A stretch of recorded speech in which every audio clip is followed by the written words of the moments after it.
In a world governed by satellites, sensors, and surveillance, where the sky is no longer a safe place for secrets, one machine defies time, detection, and design.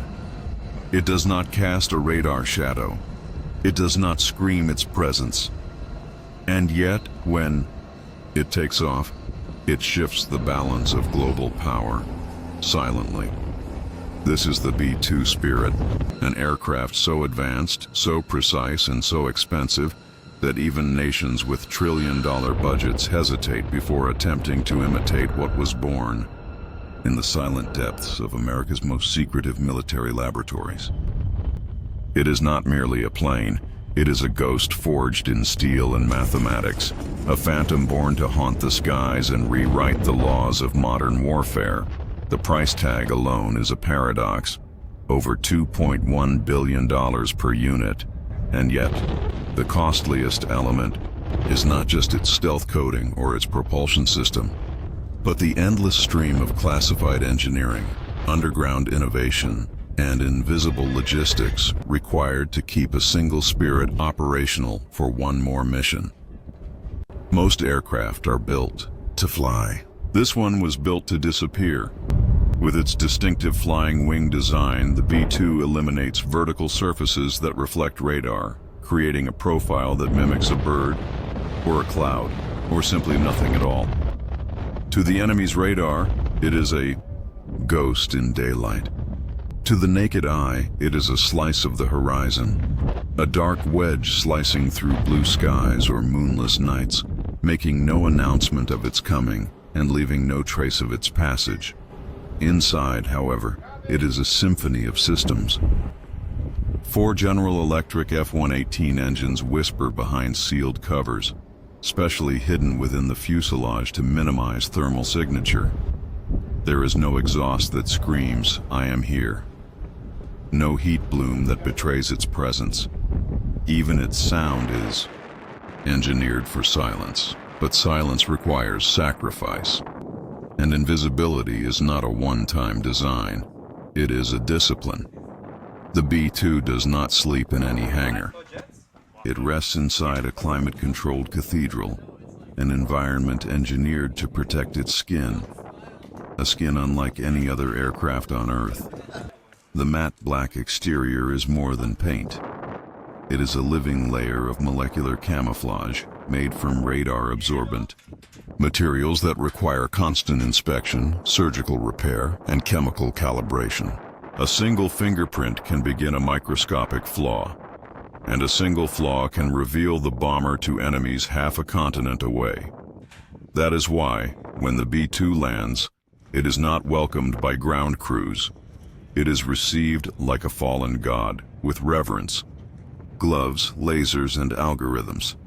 Each aircraft is assigned a team of over 100 specialists, ranging from stealth technicians to electronic warfare engineers, who work not just with tools, but with protocols guarded by top-secret clearances. Before a single bolt is turned, before a panel is opened, clearance codes are verified, sequences are rehearsed, and risks are calculated down to the microsecond, because flying the Spirit is dangerous, but maintaining it is sacred. When a B-2 is called into action, it is not because of combat necessity alone. It is because diplomacy has faltered, because warning signs have been ignored, because the United States wants to send a message without speaking a word.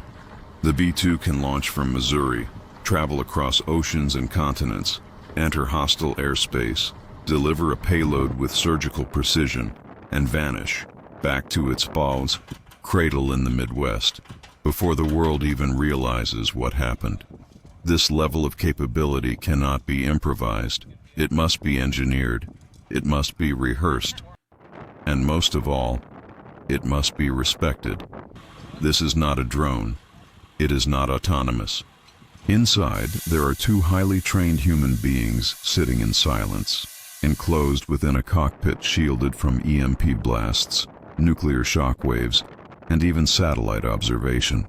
They do not fly by instinct.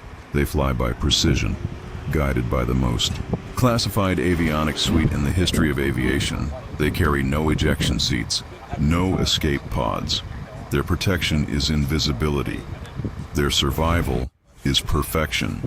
The Spirit's mission is not war, it is prevention.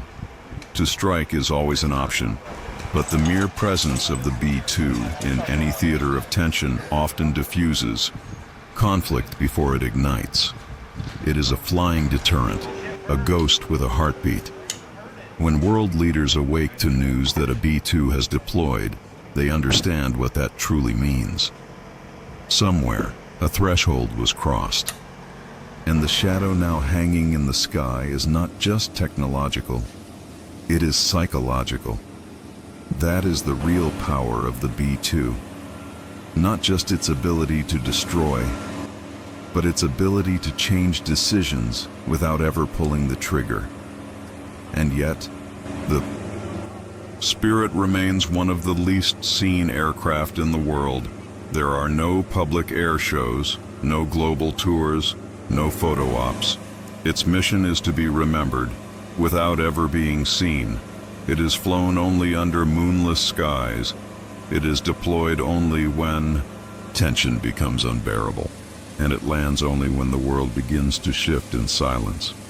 There are only 20 B-2s in service today. Each one is treated like a national treasure and a strategic asset of last resort. They represent the final layer of American air dominance, the invisible sword that protects from behind the curtain. In 3 decades of service, no aircraft has come close to replicating its function. Not China, not Russia, not even future American prototypes have dared to fully replace it. Because you don't retire a ghost. You study it, you fear it, you preserve its legend. The B-2 Spirit is not merely a product of science and industry. It is the embodiment of a doctrine that in a world of noise, true power moves in silence, and as it takes off once more, as the wheels retract into its body and its shadow becomes one with the clouds, we are reminded of a terrifying truth. You cannot fight what you cannot see, and you cannot escape what arrives without warning. The B-2 is not a weapon, it is a whisper in the wind, and that whisper can change the course of history.